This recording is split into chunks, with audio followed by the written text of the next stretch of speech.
Baik ibu-ibu, kita sampai pembahasan bab salam. Salam ini adalah rukun terakhir dari sholat. Kemudian dilanjut dengan zikir setelah sholat. Saya bacakan dulu, nanti kita bahas, kemudian kita buka pertanyaan. Kemarin sunat-sunat tasahud. Faslun wa akmalus salami assalamualaikum warahmatullah. Bab fasal fi sunanis salam. Kalau di situ tidak ada bacaan sunan salam. Bab tentang sunnah-sunnah mengucapkan salam dalam sholat. Wa akmalus salami, dan paling sempurnanya bacaan assalam di akhir sholat itu adalah assalamualaikum warahmatullah wa dunah wa barakatuhu. Tidak disunnahkan bacaan wa barakatuh. Assalamualaikum warahmatullah. Tak ada wa barakatuh, tidak ada. Tapi kalau memang sempat ada wa barakatuh Pak Ustadz, tidak sunnah. Kalau tidak sunnah berarti makruh karena tidak diperintah. Nah, silakan Ibu. Masya Allah, tabarakallah. Silakan Ibu. Waalaikumsalam, Masya Allah. Sehat selalu Ibu. Ada kursinya. Wa yusannuh, lalu kemudian taslim. Silakan Ibu. Taslimatun thaniyatun. Salam yang kedua itu sunnah. Jadi salam pertama itu yang wajib. Jadi kalau ada orang yang tak mengucapkan salam pertama, maka sholatnya batal. Berarti harus ulang lagi. Wal ibtida'u bihi mustaqbil al-kiblati. Kemudian mengucapkan salam itu menghadap ke kiblat dulu. Jadi begini Bu. Ketika assalamualaikum, assalamualaikum warahmatullah. Bukan assalamualaikum warahmatullah, tidak. Begitu juga perpindahan ketika wal iltifatu fit taslimataini. Kemudian ketika menoleh ke kiri, menghadap ke kiblat dulu. Assalamualaikum warahmatullah. Assalamualaikum warahmatullah. Paham? Bukan seperti senam SKJ. Assalamualaikum, assalamualaikum. Ada dulu senam SKJ ya. Iya SKJ, senam kesehatan jasmani. Itu waktu saya zaman masih SD. Berarti kalau ibu-ibu ingat sama senam SKJ berarti Anda sudah tua. Lewat dari 40. Saya sama dengan saya. Kemudian di sini sudah jelas salam yang pertama adalah salam yang wajib diucapkan. Assalamualaikum warahmatullah. Misalkan setelah assalamualaikum warahmatullahi wabarakatuh, mau salam kedua, ada yang keluar, bunyi dia, bunyikan tuik. Kalau bunyikan tuik, maka sholatnya sah atau tidak? Sah. Udah kebelit kan? Udah dari rakaat kedua, tahan terus, sudah sampai merah muka ini. Jadi cepet-cepetlah ibu, assalamualaikum warahmatullah, langsung keluarkan saja boleh. Maka, karena apa? Karena salam yang kedua itu sunnah. Tapi kalau memang udah nggak tahan, sama dengan saya kemarin, di rakaat kedua, salat subuh misalkan, ibu sudah tak tahan lagi. Barang itu sudah melengkung gitu, sudah mau meledak gitu misalkan. Maka ibu niat mufarokoh. Daripada ibu malu-maluin, pas ketika sujud, jumdor gitu misalkan. Bunyikan tuh. Jadi niat mufarokoh, niat memisahkan dari imam. Ingat, jadi kalau ibu mau membatalkan sholat dengan mengeluarkan angin dari belakang kita, keluarkanlah setelah salam yang pertama. Kalau sebelum salam pertama masih ada dalam sholat.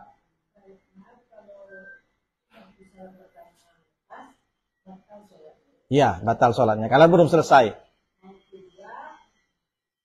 Ya, betul seperti itu. Lalu kemudian ingat, ketika mau berpindah ke kiri, maka ngadep kiblat dulu. Assalamualaikum warahmatullah. Assalamualaikum warahmatullah. Nah, itu yang sunnah.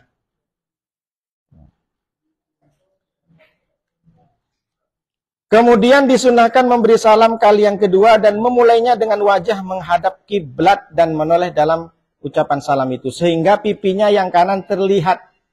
Bihaitsu yura khadduhul aiman fil ula wa khadduhul aisaru fit thaniyati. Nawiyan bitaslimatil ula al-khuruja minas shalah.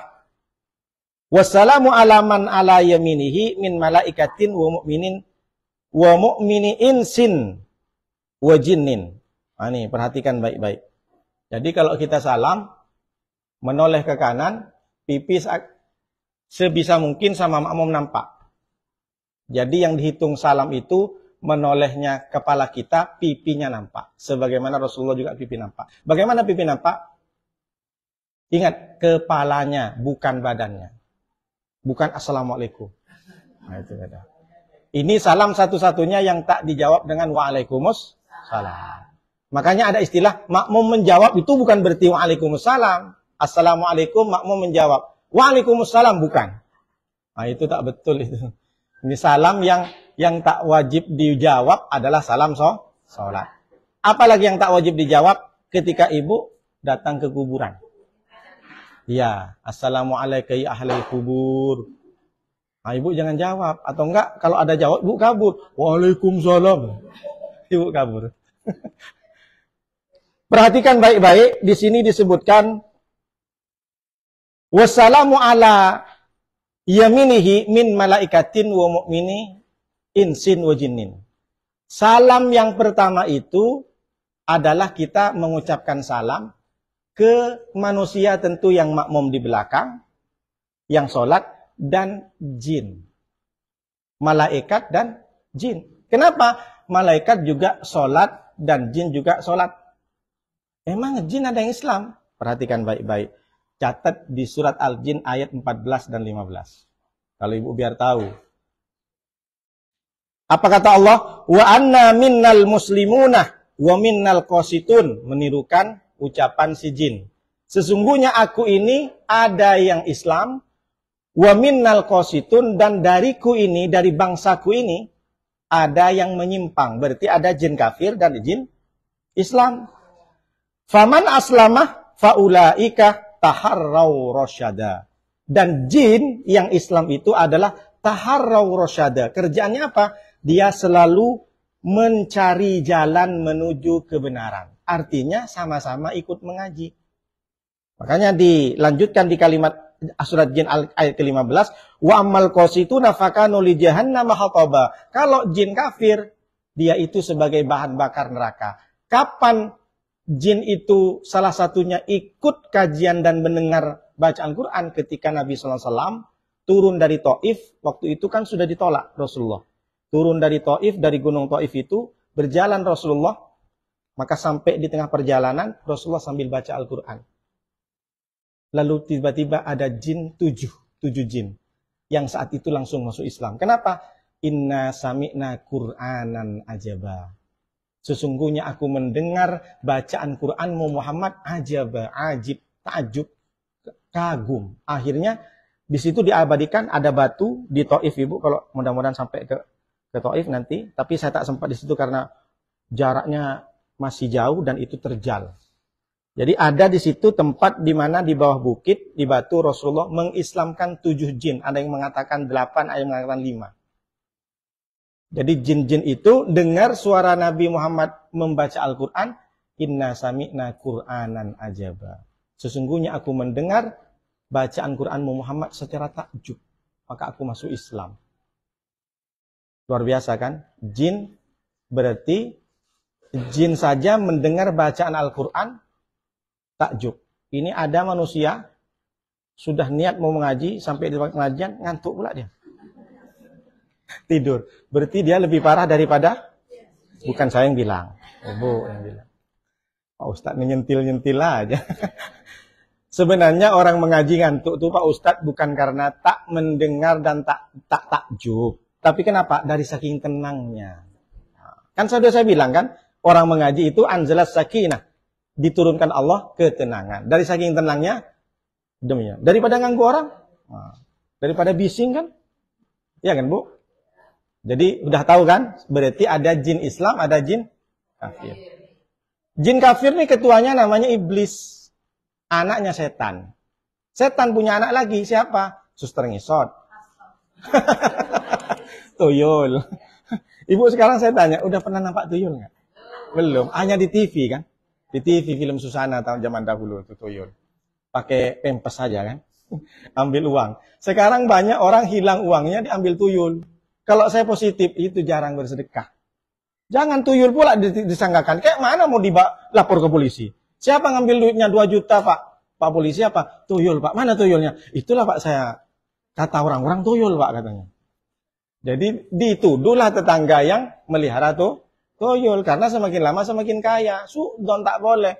Yang ibu tengok tetangga itu, dia jualan lontong sayur. Tapi di luar dia punya kapling banyak kos-kosan. Kita nggak tahu. Dituduhlah punya pesugihan. Jangan selalu sudon kepada orang. Apalagi tuyul pula jika kambing hitam. Padahal kambingnya putih semua. Jadi ibu tahu ya, ketuanya jin kafir namanya iblis. Anak buahnya setan. Anak buah setan siapa? Sundel bolong, kuntilanak, suster ngesot. Apa lagi, Bu? Banyak lah, Bu. Dan terbukti hantu-hantu di Indonesia lebih banyak perempuan. Saya heran, Bu. Banyak hantu perempuan kan. Apalagi tuh, Bu? Banyak lah pokoknya, Bu. Kalau tuyul tuh anak. Lalu kemudian ini penting. Jin-jin yang kafir ini kan ada jin korin namanya. Jin korin ini adalah jin yang menemani ibu kemana-mana. Kapan jin korin itu? Ketika ibu lahirlah jin korin. Nah, jin korin ini bisa saja sesat, bisa saja baik. Tergantung ibu. Makanya kalau ada misalkan nanti 50 tahun lagi, kemudian datang jin itu mengaku Nuruddin. Misalkan, siapa kamu? Saya Nuruddin. Aku dulu kajian fikih dengan MT kita di rumah tahfidz Quran, rumah Bu Rini. Tahu semua. Kenal sama Bu Yesi, Bu Yetri, kenal sama Bu Yarni. Betul ini. Itu bukan saya. Dia adalah jin. Makanya kalau ada kesurupan dulu zaman apa? Dunia lain. Ngaku Soekarno. Tahu semua. Dia proklamasi apa segala macam. Itu sebenarnya bukan Soekarno. Dia adalah jin korin. Jin korin itu bagaimana? Dia menemani ibu, menemani saya. Saya ke toilet pun ditemani. Maka jangankan muka saya, sifat saya, hobi saya. Jenis warna berak saya pun tahu dia. Karena nemenin.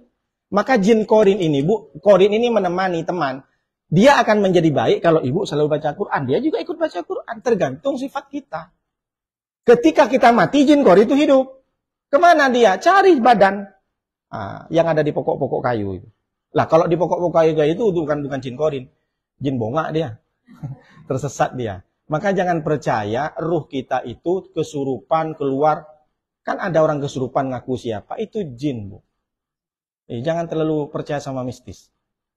Nah, yang tersesat dia yang tak punya ketua. Yang tadi itu, yang di pokok kayu, yang di mana-mana. Berwujud kambing, berwujud kucing. Itu semuanya setan. Jangan ada penjelmaan. Mulai sekarang, hilangkan seperti itu. Karena jin ini sudah kalah tender dari zaman Nabi Sulaiman. Kalah sama si Asif ketika dia membawa kursinya si Balkis. Jadi kalau si jin itu sebelum kamu berdiri Sulaiman, singgasana Balkis ini akan dipindahkan. Kata si Asif, orang yang alim yang berilmu di samping Nabi Sulaiman, saya jangankan berdiri kamu Raja Sulaiman, sebelum kamu berkedip, aku akan pindahkan. Berarti dari dulu jin sudah kalah tender sama si Asif. Ini Asip. Kalau ada di Sunda, Asep ya. Enggak, itu guyon aja saya. Maksudnya apa? Jangan sampai kalau ibu sudah lengah minta sama jin. Karena dari dulu jin sudah kalah sama manusia. Jadi kita tuh lebih hebat daripada jin. Jadi ketika salam pertama, kita itu mengucap salam sama jin-jin yang Islam. Bahkan ketika adzan, jin-jin Islam itu juga ikut datang ke mushola. Tapi ingat, jin ini juga punya makanan. Apa kata Rasulullah? Tu'amu ikhwanikum. Tulang sapi, tulang kambing, tulang onta yang tersisa, itu adalah makanan jin. Makanya ibu kalau ada tulang-tulang, jangan simpen di rumah, kemasukan jin. Tapi sekarang sudah tak ada lagi. Tulang-tulang itu tersisa. Kenapa? Orang pun makan tulang juga dihabisin. Di presto, Pak Ustadz. Di presto. Tulang lunak. Sekarang jin, mana lah tulang kata si jin. Kata Rasulullah, makanan jin itu tuh tulang-tulang. Makanya jangan buang sembarangan, jangan simpan di rumah. Tapi sekarang saya katakan lagi, di rumah pun tak ada tulang. Udah dipresto semua. Udah tak tersisa. Ya, seperti itu. Kemudian dari hadis Imam Nasa'i kata Rasulullah SAW, la yabulan ahadukum fil juhrih. Jangan kamu kencing di lubang. Masuk ke hutan bapak itu ada lubang, kencing kan? Kenapa? Al juhruh masakinul jinni. Karena lubang-lubang di tanah itu adalah tempat bersemayamnya, tempat tinggalnya jin. Nah, datanglah si bapak tuh, anak lajang. Udah tak tahan lagi kan, naik mobil, turun, kencing, ada lubang, sang, gitu dikencingin kan.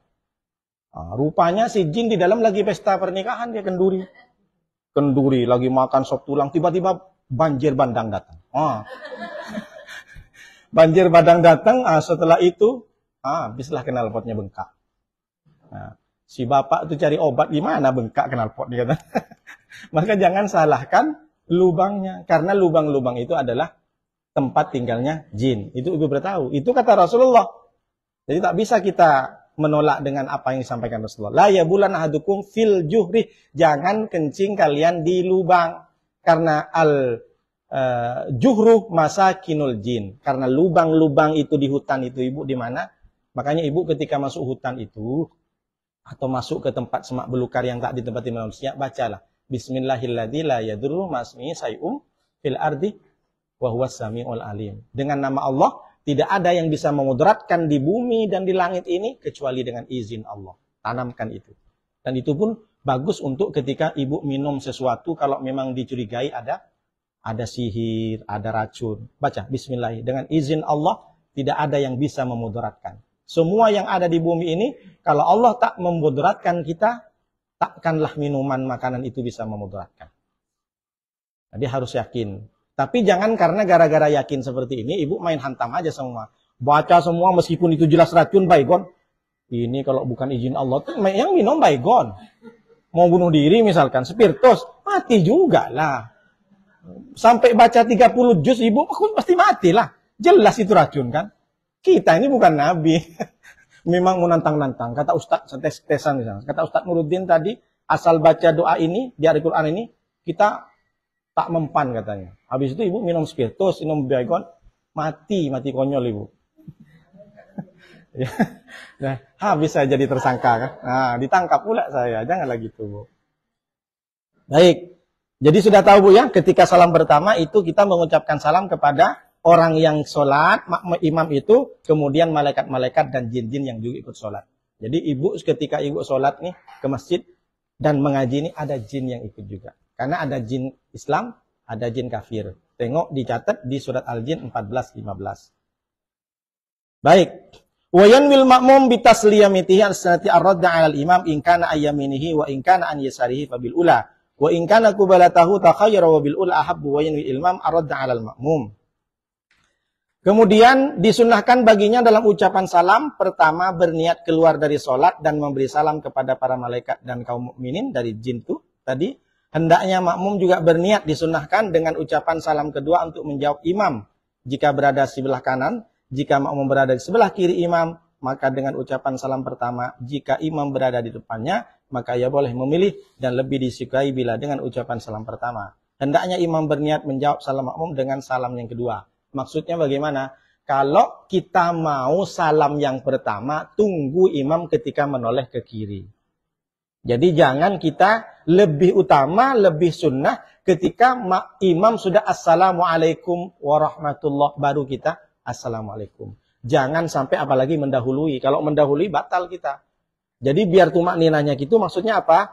Kalau kita ada di kanan, maka tunggu imam itu noleh ke kanan dulu betul-betul, pipinya nampak, baru setelah mau begini, ibu boleh assalamualaikum. Itu lebih tertib. Tapi kalau ibu udah kebelet tadi saya bilang gitu, seharusnya niat mufaroqah dari awal, nggak harus nunggu salam. Daripada meledak di tengah-tengah salam pertama, imam misalkan assalamualaikum warahmatullah, belum selesai imam pipinya nampak, ibu sudah meledak. Ibu belum salam, karena ikut makmum, maka batal juga. Nah, tapi kalau ibu tidak ada dalam keadaan darurat, maka tunggulah imam itu sempurna mengucapkan salam pertama. Ingat salamnya. Assalamualaikum warahmatullah. Assalamualaikum warahmatullah. Ini sunnah-sunnahnya. Jadi kalau kita sholat pengennya mesti harus sempurna. Agar kita dapat pahala pun juga sempurna. Baik, lanjut nanti pertanyaan Bu setelah saya bahas semua. Jadi biar tertib. Wa yundabu dzikru akibas salati wa yusirru bihil illal imam al-muridu at-ta'lim al-hadirina fayajharu ila ayata'allamu wa yukbilul imamu alal mu'minina. Yaj'alu yasarahu ilal mihrab wa yundabu fihi wa fi kulli du'ain raf'ul yadaini summa mashul wajhi bihima wa da'awat. Ingat, ini saya sampaikan bahwa kitab ini adalah kitab madhab Syafi'i. Maka ini kita diajarkan sunnah berzikir setelah sholat. Nah, perhatikan baik-baik.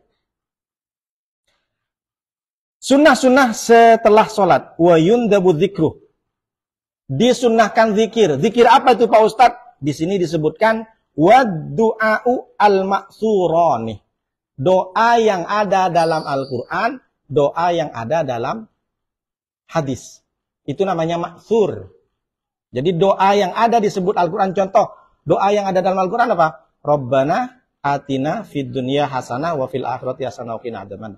Rabbana zalamna anfusana wa illam taghfir lana wa tarhamna lanaku. Itu doa. Jadi kalau ibu berdoa kepada Allah, ambil dulu yang lebih utama doa-doa yang ada dalam Al-Quran. Itu namanya maksur. Di sini disebutkan wa yundabu dzikru wa du'au al-maksurani. Disunnahkan berzikir setelah sholat, tapi zikirnya yang al-maksuron, yang termaktub tertulis di Al-Quran dan hadis. Akibas sholati, setelah sholat. Min dzalika, contoh seperti apa? Di sini disebutkan dalam kitab ini Minhajul Qayyim 51, astaghfirullah salatan. 3 kali. Itu sunnahnya. Lebih dari itu lebih bagus, lebih banyak lebih bagus. Allahumma antas salam wa minkas salam wa ilaika ya'udus salam fa hayna rabbana bisalam wa adhana al-jannata daras salam. Kemudian wa tasbih salatan. Subhanallah, subhanallah, subhanallah. Sunnahnya salatan dulu setelah sholat. Baik. Wa salatina. Nah, baru boleh paling banyak 33. Salasan wa salatina. Astaghfirullah salasan wa salatina. Subhanallah salasan wa salatina.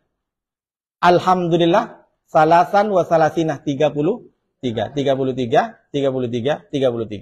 Wa kadzalika at-takbir Allahu akbar. Di sini disebutkan arba'an wa salatina aw salasan wa salatina. Boleh 34, boleh 33. Ini jelas di sini.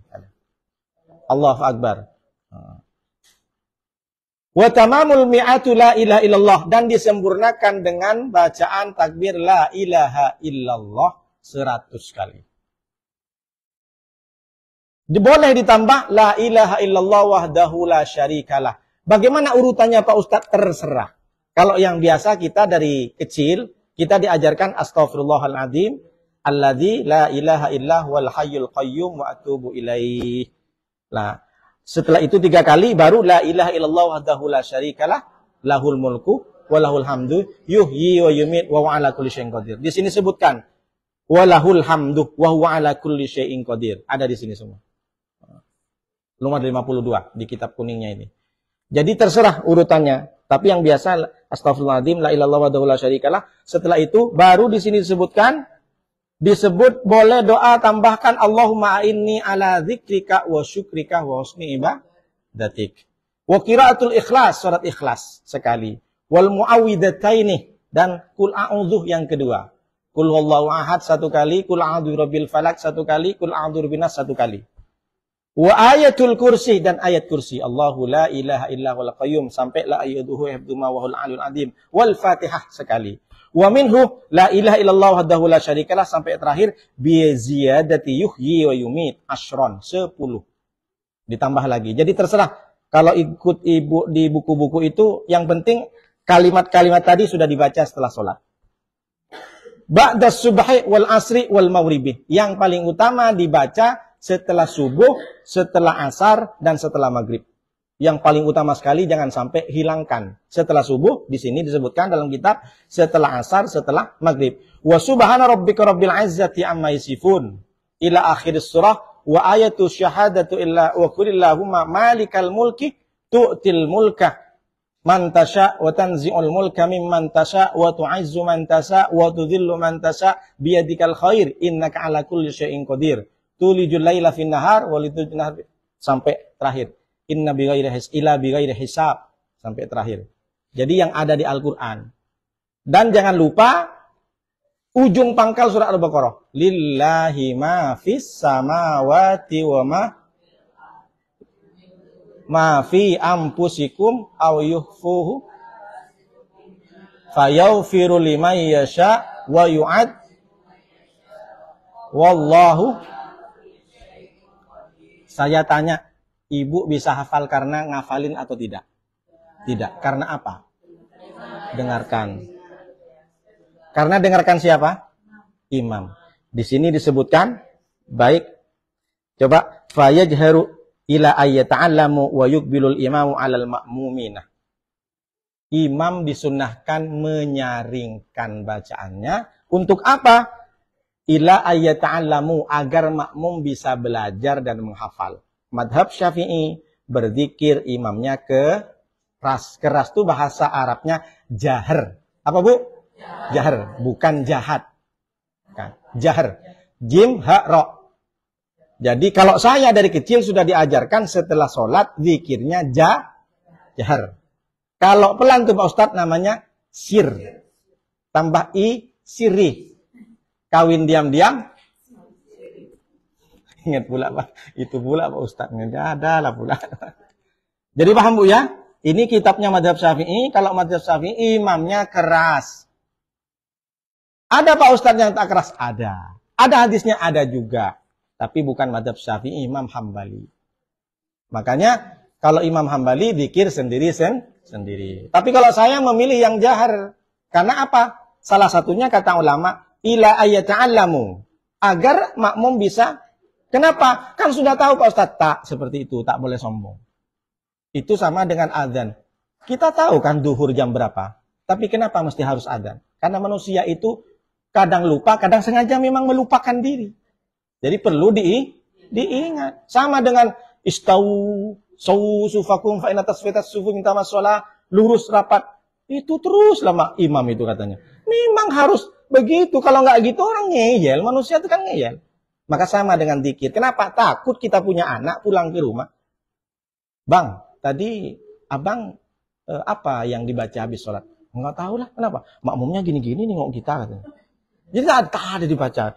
Terus abang ngapain? Aku gini-gini juga lah katanya. Tak betul anak ini. Tapi kalau diajarkan, apa bang tadi belajar bang? Allahumma antas salam, wa minkas salam, wa ilaika ya'udus salam. Sama dengan doa ini. Ibu coba cross check kembali. Ibu menghafalkan pakai teks atau tidak? Enggak kan? Karena dengar. Nah, itulah pentingnya. Kalau saya ajarkan ke ibu-ibu, pastikan nanti ketika sholat jadi imam, jaharkan. Ajarkan kepada makmum. Baca la ilaha illallah. Baca irhamna ya arhamar rahimin. Baca la haula wala quwata illa billah. Dan saya jujur, zikir-zikir setelah sholat itu saya hafal karena dengar dari kecil. Nah, itulah hebatnya. Karena kuping ini lebih tajam daripada mata menengok. Ibu baca nengok berkali-kali itu menghafalkan susah Bu. Apalagi sudah 50 ke atas. Memori ini sudah lelet Bu. Macam HP itu tinggal setengah GB itu. Biasa kan 20 GB. Ini setengah GB. Wang. Iya. Oh, udah ditengok undangannya. Mana tak ada. Ya nggak diklik. Ternyata diklik muter sampai setengah jam. Rupanya kuota habis. Jadi kita ini semakin lama habis kuotanya. Betul? Iya, sudah capek kita menghafal. Caranya mendengar. Makanya ada istilah istighosah. Kemarin ada hul akbar. Apa isinya? Zikir. Pakai mic nggak? Kalau nggak pakai mic kita bagaimana dengar? Tak mungkin hol akbar katanya. Terus diam semua. Cemana? Hol akbar ini bukan hol akbar. Hol siri.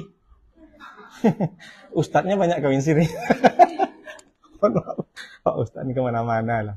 Dan kalau diam berarti sir. Kalau keras namanya aja. Nah, ibu dicatat ini kitabnya. Jadi jelas ada di kitab ini juga. Jadi kalau ditanya Apa dalilnya orang zikir setelah sholat dikeras-kerasin? Ini ada. Nah, ibu tak percaya, ke rumah dulu ya. Nah, jangan lupa bawa gorengan dulu 20.000. Nanti aku kasih tahu di sini. Lengkap dengan terjemahannya gitu. Nah, ada hebatnya ibu IMT kita ngaji kajian fikih, ini ada kitabnya. Yang belum punya kitab nanti tengok di Shopee aja. Jadi biar ibu pegang, jadi ibu biar dicatat, ini saya pernah mengaji sama Ustaz. Jadi ibu dapat berkah. Nanti ajarkan ke anak, ibu dapat pahala lagi. Jadi jelas dalilnya ada. Baik. Dianjurkan dalam zikir dan setiap doa itu mengangkat kedua tangan. Kapan angkat kedua tangan, kemudian mengusap dengan kedua telapak tangan setelah selesai. Nah, itu sunnah. Angkat tangannya, nah di sini disebutkan angkat tangan. Wa yundabu fi dzikri ad-du'a wa fi kulli du'a raf'ul yadaini littiba, karena ikut Rasulullah sallallahu alaihi wasallam. Raf'ul ukhra wa yukrahu raf'ul munhanikatu walau bihairin wa ghairu raf'i hadzul mankibaini. Puncak daripada ngangkat paling tinggi hadzul mankibaini. Di puncak bahu. Begini. Kalau Rasulullah ketika berdoa sampai nampak ketiaknya putih mulus. Rasulullah. Kenapa? Karena jubah Rasulullah ini panjang, lebar segini. Yamuddu yadayhi. Rasulullah ketika berdoa khusyuk yamuddu yadayhi, memanjangkan. Bahkan kalau Rasulullah panjang seperti ini. Sampai kata sahabat nampaklah ketiaknya itu. Bening putih. Itu ketiak Rasulullah. Saya tak lanjutkan. Yang ketiak kawan di sana itu macam leher onta. Tak bisa dibanding Rasulullah lah Pak Ustadz. Iyalah, kebanyakan Rexona. Rexona, apa lagi Bu? Masuk pula, iklan pula Rexona. Apalagi belum dicukur kan? Entah kemana-mana Pak Ustadz. Kan ketiak Bu, ya ketiak. Jadi ibu kalau mau sholat sendirian berdoa angkat. Nah sekarang ada orang doa ditaruh di bawah di sini Bu. Amin ya Allah, amin. Itu namanya tak beradab sama Allah. Apa maknanya? Dia itu macam orang dikasih tak apa-apa ya Allah. Dikasih pun tak masalah. Jadi meremehkan. Ada orang seperti ini. Amin ya Allah, tak menghargai sama Allah. Mintanya pengen kaya, mintanya masuk surga Firdaus lagi. Pas amin tangannya di bawah. Amin, amin. Itu pun sampai ada HP. Iya, amin. La ilaha illallah. Ada seperti itu di sinetron Indosiar. Jangan sampai suudon kita, tak boleh. Jadi angkat. Kalau di sini setelah sholat, wa ghayatur raf'i hadzul mankibain. Jadi gini, misalnya gini. Jadi angkat, jangan malas-malas Bu. Ada memang diangkat tapi sikunya masih nyentuh ke paha. Nah, itu tak betul. Bukan salah, tak beradab sama Allah. Kan sudah dibilangin adab lebih tinggi daripada ini. Ini sama Allah kita mintanya. Kita minta dimudahkan rezeki, dijauhi dari penyakit, suami bisa tambah banyak rezekinya. Mintanya sama Allah tak serius. Betul? Nah, jadi introspeksi kepada diri kita sendiri. Mau masuk surga, pengen masuk surga. Jangankan sholat, doa saja nggak pernah serius. Maka ketika ada doa ibu, siapapun yang berdoa, kan saya udah bilang, kalau ada berdoa, bukan yang diterima karena siapa yang memimpin, tapi karena ada ibu-ibu yang ikhlas melahirkan anaknya sampai 3, 4, 5, berdarah-darah. Jadi ibu kalau amin serentak nih berguncang aras. Jadi bukan siapa yang mimpin, yang mimpin itu cuma wasilah saja. Ada bapak-bapak yang mengaminkan dengan ikhlas karena seorang bapak, dia banting tulang, peras keringat, mencari nafkah untuk anaknya, itulah yang diterima sama Allah. Saya sering, kalau di tempat, saya dulu di SMA 8 sama gubernur. Saya sampaikan sebelum amin, biar semuanya khusyuk. Amin bukan karena saya pimpin. Maksud saya, biar, saya ini kan belum terkenal. Mungkin orang, siapa ustadznya? Jangan pernah meremehkan doa siapapun yang memimpin doa. Tapi tolong dilihat siapa yang mengaminkan doa itu. Banyak orang-orang yang ikhlas. Itulah gunanya berjemaah terus, berkelompok terus. Amin pun berkelompok, ada hul akbar, ada istighasah. Itu luar biasa. Di antara ribuan orang, ratusan orang itu tak diterima semua. Tapi ada satu orang yang ikhlas, dia tak terkenal. Itu yang bisa mengijabah doa kita kepada Allah SWT. Jadi itulah pentingnya, bersatu kita teguh, bercerai kita runtuh. Jadi yang menguatkan kita itu bukan karena kelompoknya, tapi ada dalam kelompok itu yang ikhlas. Dan kita tak tahu hati orang ini bersih. Karena dia selalu berzikir. Dan kita tak tahu di mana yang diterima. Sama dengan saf. Saf itu Bu, kenapa selalu ingat? Sawu sufakum fa inna taswiyatan min subuhi shalah. Ketika kita sholat, tak ada yang terima satu masjid itu karena berjamaah. Tapi karena safnya lurus, gara-gara saf lurus itu diterima sama Allah sholat semua. Maka jangan pernah meremehkan saf sholat. Rapat. Tapi ingat ya, jangan terlalu rapat sampai bikin susah orang. Diinjak pula, kebetulan preman sampingnya. Ini dari tadi asik nak begini-begini terus. Kakinya, ada kan seperti itu. Sampaikan ibu-ibu. Kalau sudah tak mau, janganlah digesek terus. Ini tak betul ini. Baik. Sampai ke sana tadi. Hendaknya yang membaca doa-doa yang diriwayatkan dari Nabi SAW dan membaca Alhamdulillah dan selawat untuk Nabi SAW. Pada awal dan akhirnya. Ingat, doa yang kita panjatkan kepada Allah, jangan lupa di awal ada selawat, di akhir pun ada selawat. Macam-macam. Di awal doa itu, hamdan kathiran, hamdan yuafi ni'amah, hamdan syakirin, hamdan na'imin, hamdan hamidin, hamdan mustaghfirin, hamdan yuafi ni'amah, kafi mazida. Ya Rabbana lakal hamdu kama yang bagi jalal qadusani. Setelah itu kan pujian ke Allah. Allahumma sholli ala sayyidina Muhammad. Allahumma sholli wa sallim ala sayyidina Muhammadin al-Fatihi lima ulika wal khatimi lima sabaqa. Nasiril haqqi bil haqqi wal hadi ila sirat. Itu sholawat Fatih. Ada sholawat nariyah boleh. Allahumma sholli sholatan kamilatan wa sallim salaman tamman ala sayyidina Muhammadinillahi tanhalu bihil uqadu wa tamfariju bihil kurabu wa tuqadha bihil hawaiju wa tunalu bihir ragaibu khawatimi wa yustasqal ghamamu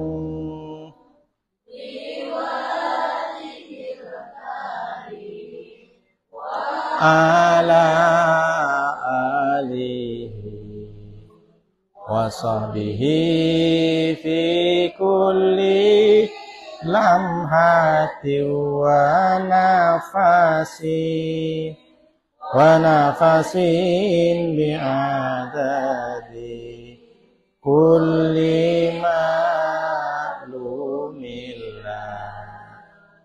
Tadi terlewatkan wa yukbilul imamu nadaban alal ma'mumina fi dzikri wa du'a akibas shalah wa dzalika bihaitsu yaj'alu yasarahu ilal mihrab. Imam setelah selesai sholat, sunnah menghadap ke makmum secara miring. Bagaimana maksudnya? Bahu kanan ke makmum, bahu kiri tetap ke mihrab. Itu sunnahnya. Berarti bukan menghadap madhab Syafi'i. Bukan menghadap kepada makmum. Begini.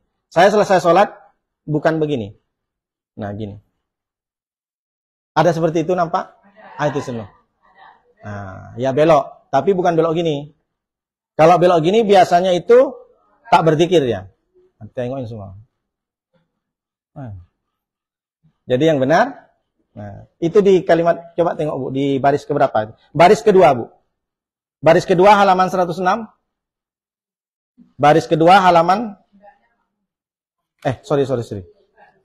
Mana Bu? Iya. Wa yukbilul imamu, ininya bahasa Arabnya, alal ma'mumina.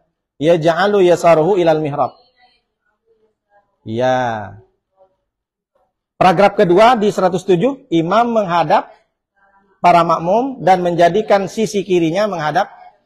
Nah, itu Ibu biar garis bawahi. Jadi kalau Ibu jadi imam, nanti sholat tarawih perempuan semua, setelah itu Ibu menghadap ke makmum mojok. Jadi bahu kanan ke makmum, bahu kiri ke.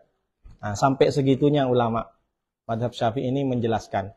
Jadi kita tuh biar tidak gerasa gerusu setelah sholat langsung pergi. Kenapa kok pergi? Alah Pak Ustadz, doa saya 2 tahun yang lalu tak diterima sama Allah. Ngapain tak doa lagi Pak Ustadz? Oh, itu sombong namanya. Dia tak paham, padahal doa diterima oleh Allah. Dia yang minta adalah sembuhkan penyakit. Tapi Allah kasih lain. Apa kasih lain? Anaknya jadi orang besar. Boleh jadi. Jadi jangan dikira kita minta doa tak sesuai dengan, boleh jadi Allah kasih yang lain. Boleh jadi Allah kasih suaminya jadi soleh. Suami kawan tuh asik nak berbini, suami kita setia. Itulah. Yang kita minta duit, misalnya Allah minta duit, tak dikasih duit. Tapi suaminya tambah soleh, Masya Allah, tabarakallah. Meskipun di luar dia ganteng, tak tergoda dia. Imannya kuat. Tapi kadang-kadang imronnya tak kuat. Lanjut, Bu. Tak betul, Pak Ustaz. Wa ayyan sharifal imamu akiba salamihi idza lam yakun tamma nisaun wa yamkusul ma'mum hatta yakumal imam. Disunnahkan imam itu balik menghadap. Setelah selesai zikir, setelah selesai doa, maka imam disunnahkan balik lagi ngadep ke depan. Jadi jangan, makanya imam kalau sudah selesai membimbing makmum zikir, kemudian setelah doa, baru imam tuh menghadap lagi ke kiblat, menghadap ke mihrab. Jadi kalau di situ bahasanya imam beranjak. Itu sebenarnya bukan beranjak, kembali kepada posisi awal sebelum berzikir. Makmum diam, bukan tinggal, masih diam di situ sampai imam berdiri, ia pergi ke arah mana yang ia inginkan. Kalau tidak, maka ia pergi ke arah kanannya. Maka seorang makmum adabnya jangan pergi dulu sebelum imam beranjak pergi. Nah, itu sudah sunnah. Iya, jadi selesai sholat kita pun dianjurkan oleh Rasulullah, sunnah-sunnahnya dilakukan. Kalau ibu pengen dapat kesempurnaan dalam sholat itu. Ini kadang kan beda kan? Al-Fatihah selesai, tengok udah gak ada lagi makmum. Jadi dari tadi aku doa gak ada yang amin. Itu tak betul, memang luar biasa lah. Harusnya kita punya sunnah-sunnahnya. Sibuk Pak Ustadz bisnis. Sekali dikasih sakit sama Allah, ya Allah, pengen saya berzikir sama imam itu, ya Allah. Setelah sakit, sehat lagi, hilang lagi. Nah, itulah kadang orang merasakan sehat itu ketika kita sakit.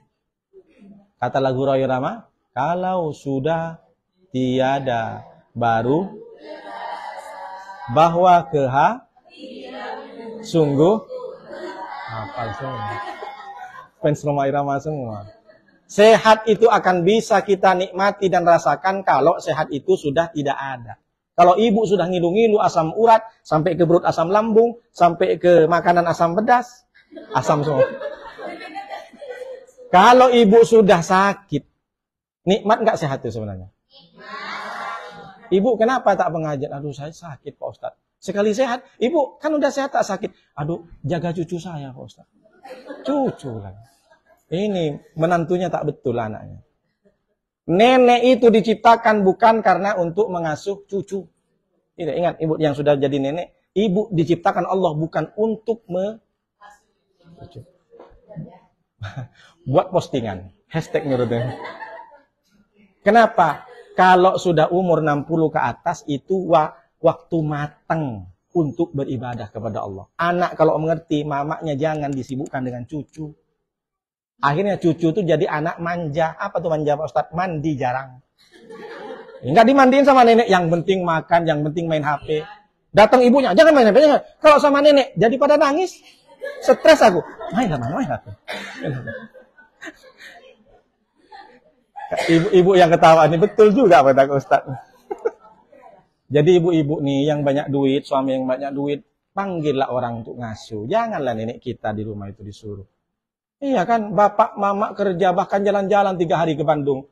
Anak di mana? Sama neneknya bang. La ilaha illallah. Iya kan, nenek itu tak sampai lah sholat duha, tak sampai baca Quran. Betul? Untung cucunya Ibu Yarni udah gede-gede semua. Tak tersinggung pula beliau. Masya Allah. Oh, takbir. Hiru Bu Yarni itu. Ya, jadi calon-calon ibu nih yang punya anak nanti jangan ya. Jangan nenek dibebanin dibuat hashtag lagi, nenek diciptakan bukan untuk memelihara cucu. Amalkan Bu ya. Cuma gimana Pak Ustadz ya, bukan berarti saya melarang ya, silahkan. Jangan gara-gara ini ibu, jangan pergi. Jangan pula ibu kayak gitu. Najis. Nek ini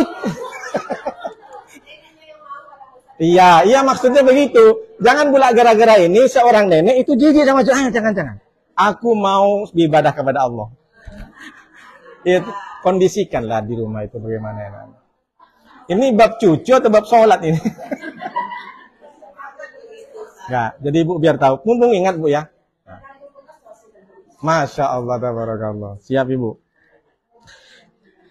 Kemudian hendaklah ia memisahkan antara sunnah dan fardu dengan pembicaraan atau perpindahan, dan itu lebih baik. Nah itu bagaimana bahasanya? Wa ayat sila bainas sunnati wal fardi bikalamin au intiqalin wa huwa afdalu wan naflu alladzi la tusannu fil jama'atu fi baiti afdalu. Ibu kalau sudah selesai sholat fardu, mau sholat sunat, maka pindahlah. Kenapa? Karena setiap perpindahan itu akan menjadi saksi kita. Makanya orang sholat itu setelah selesai sholat Isya, maka dia mau sholat sunat ba'diyah Isya, pindah saf. Setelah itu sholat sunat, pindah lagi. Agar sisa-sisa tempat sholat itu menjadi saksi kita. Tapi jangan gara-gara ini ibu muter dalam masjid itu. Berapa sholat? Saya 10 kebelutan Ustaz. Pojok sana, pojok sini. Makmumnya nih, nih ibu sekarang itu. Itulah gara-gara ngaji sama Ustaz Nuruddin katanya. Saya pula yang salah. Jadi ibu paham ya? Kalau sholat sunatnya, maka pindahlah. Jangan di tempat yang sama. Sholat fardu di belakang imam, pindahlah sikit.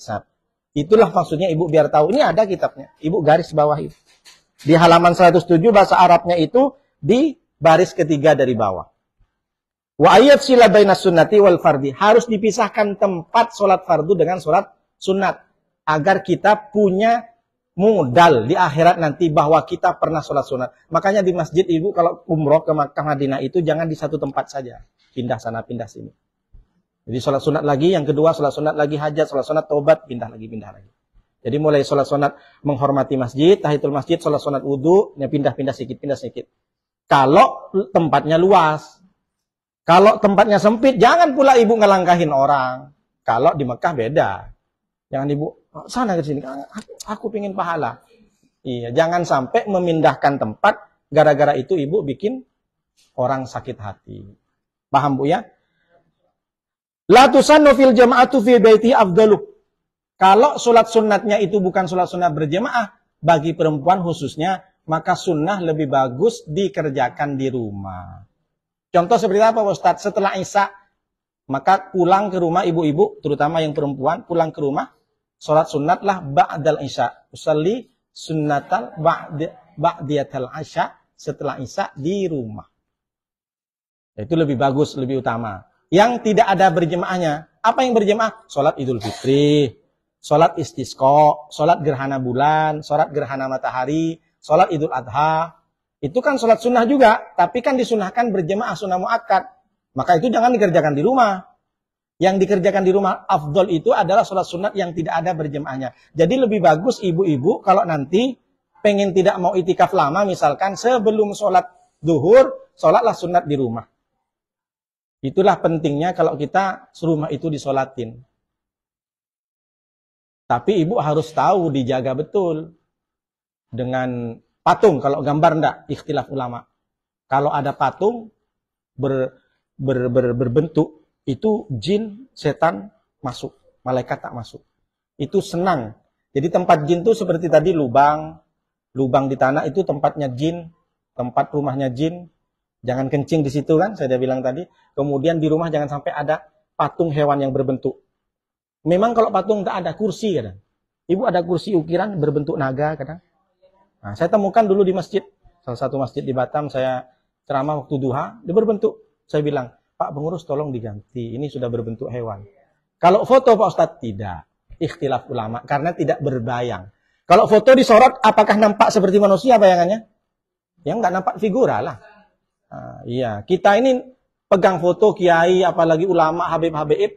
Karena ketika kita menengok orang habib seperti ini, kita akan datang semakin cinta kita. Jadi bagi kami, madhab Syafi'i ini tak masalah. Tapi yang bukan madhab Syafi'i haram, tak boleh. Kita nengok habib ini kan, Masya Allah, jadi ingat berselawat. Sayang tak ada Ustaz Nuruddin sih. Janganlah Bu, enggak aja. Enggaklah, janganlah, bukan habib saya. Pesek hidung saya. Saya dulu kan pernah, kemarin itu di Mekah situ saya sambil kajian pakai surban begini, itu karena dingin itu, bukan soal-soal. Saya kan tengok, Kalau hidungnya pesek, pakai ini, delesep kan hilang tambah hidung. Kalau ini kan nampak hidung begini kan. Nah, itulah kenapa saya, padahal banyak nawarin itu. Tak bede saya pakai kayak gitu. Imamah namanya. Memang sunnah. Cuma saya tak bede. Hidung saya nggak seperti ini. Kalau saya pakai ini kan lebih tinggi ininya. Hilang lah ini tambah begini. Kalau ini kan nampak kan. Semakin pakai imamah semakin mancung kan. Beda gennya. Kita ini kan gen Jawa, gen Sumatera, ya. Gen Indonesia. Tak bisa gitu. Iya, alhamdulillah, Bu. Kita tetap bersyukur, Bu. Kalau kita tak bersyukur, kita sudah rubah hidung saya ini. Udah ditaruh macam-macam kan, Bu. Oke. Wa min sunanis salat al-khusyu'. Perhatikan baik-baik. Salah satu daripada sunnah salat itu adalah al-khusyu'. Khusyuk. Khusyuk itu apa, Pak Ustadz? Khusyuk itu adalah mengosongkan hati kita dari perkara dunia. Di sini disebutkan. Faragil qalbi. Wa faragil qalbi minas syawagilid dunyawiyati. Wa minat tafakkuri fi ghairi ma huwa fihi. Jadi sunat khusyuk dalam solat wa tartilul qiraati dan bacaan Al-Qur'annya jangan cepat-cepat, wa tadabburuha dan memikir-mikir dan menilai, mengamati tentang maknanya. Ini sunnah. Jadi kalau ibu khusyuk itu tak khusyuk tak masalah, karena khusyuk itu bagian dari sunnah solat. Kemudian tartilul qiraah, bacaannya jangan cepat-cepat, tajwidnya itu juga sunnah. Makanya ada Habib Umar kemarin yang baca Fatihah itu kan bagi orang tua, itu Habib, bacaannya salah. Saya bilang gitu, kamu yang bodoh. Bilang gitu. Bacaan itu banyak di sana. Bacaan. Kalau saya bukan ahli qiraat. Ini langsung mencaci maki karena suaranya tak bagus Habib Umar. Ini tak betul orang ini. Makanya sebelum mengkritik ulama besar seperti ini, pakai ilmu gitu. Jangan pakai emosi, mentang-mentang karena bukan golongannya.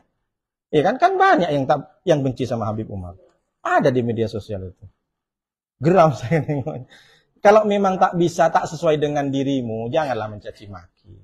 Belum sampailah ilmunya gitu kan. Wa tadabburuha, maknanya itu salah satu bentuk bagaimana caranya Pak Ustadz kalau ditanya ini jawabannya. Bagaimana caranya khusyuk?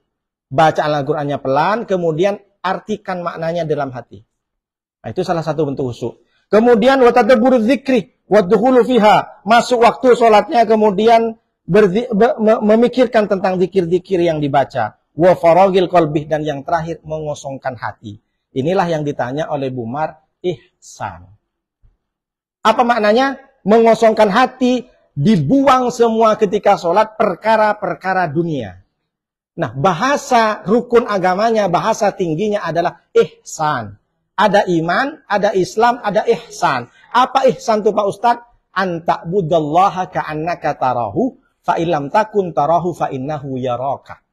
Ketika engkau sholat, seakan engkau sholat di depan Allah dan Allah melihatmu. Kalaupun kamu tak melihat Allah, maka percayakan dalam hatimu Allah sedang melihat. Jadi kita sholat, ada Allah. Sama dengan ibu, ketika ibu misalkan, ibu makan di depan saya. Pasti ibu sopan. Tak mungkin. Ustadz makan Ustadz. Enggak mungkin. Kenapa ada Ustadz Nuruddin? Baru saya. Tapi bagaimana ibu seakan-akan ada di Allah. Nah kalau kita tidak ada menghadirkan ihsan, tidak masalah. Kami termasuk sunnah.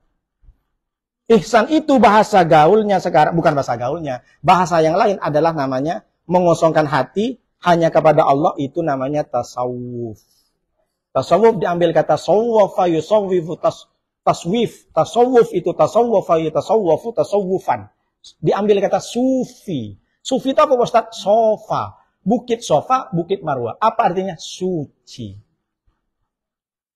Saya bukan tak mau ikut tasawuf, tapi hati saya masih kotor.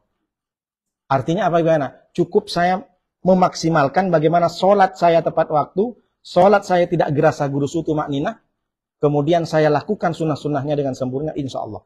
Kalau sudah masuk ke tasawuf, sudah Bu, tak ada dunia. Tak ada dunia itu maksudnya semua hartanya bukan untuk diri, memperkaya diri sendiri. Ini tak boleh pakai mewah-mewah. Kalau niru Imam Ghazali, Imam Nawawi, hidupnya untuk menulis kitab. Bukan tak orang ulama besar. Mau dijanjikan macam-macam. Bisa kita niru Sayyidina Husain. Sayyidina Husain itu sekali punya duit 100 juta, 50 juta keluar. Ditengok duitnya 100.000, 50.000 harus keluar. Kalau kita masih buka rekening lagi sampai 5. BCA, Mandiri, BSI. Ini, yang ini. Bilang sama abangnya, yang ini taruh sini yang. Nanti ayang kalau mau kirim, yuk sih. Ibu tuh punya rekening sampai 3 kan. Suami suruh kerja terus. Ibu yang terima. Maksudnya bagaimana? Saya kalau mau ikut tasawuf masih belum bisa. Jadi kalau ada orang yang tidak ihsan dalam sholat, misalkan tak mengosongkan hati, apakah batal? Enggak. Sudah dijelaskan, termasuk sunnah-sunnah sholat adalah khusyuk. Yang terakhir adalah mengosongkan hati kosongin dari pikiran-pikiran lainnya, dunia. Hilang semuanya. Kok bisa begini Pak Ustadz? Ya banyak orang sholat masih ingat dunia. Jangankan ingat dunia, sama jengkol yang belum direbus ingat. Allah Akbar. Jengkol tadi sudah direbus atau enggak? Nengok suara suami udah datang. Suami kebetulan suka jengkol. Digoyanglah sholat itu. Aduh gimana nanti marah suami. Jengkol masih direndam. Ada direndam juga jengkol. Iya. Nah ya, tahulah ibu itu. Nah, itu kerjaan istri saya tuh. 2 hari tak boleh dekat-dekat. Jangankan mulutnya, toilet pun bau dia. Masuk pula di sini. Jadi itu Bu ya, sampai di sini dulu kita tutup, nanti kita pertanyaan. Baik.